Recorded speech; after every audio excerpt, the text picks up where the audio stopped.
Stop using chemical shampoo if you want strong, shiny hair. This Ayurvedic shampoo will change everything.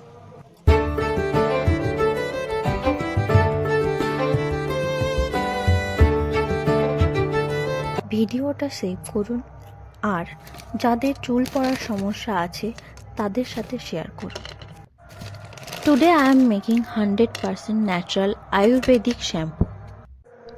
কোনো chemical নেই, কোনো side effect নেই, যেটা regular use করলে hair হবে strong, soft and shiny.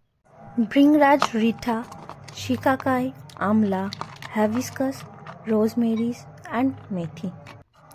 Add all the ingredients into 2 glasses of water and rest for overnight. Next morning, boiled it on medium flame for 10 to 15 minutes until the water turns dark brown. Turn off the flame and let it cool completely. এবার পুরোটা ভালো করে paste করুন। তারপর আমি যে শ্যাম্পুটা add করেছি সেটা অ্যাড করে মিক্স করুন ভালোভাবে। আপনার প্রাকৃতিক আয়ুর্বেদিক শ্যাম্পু একদম রেডি।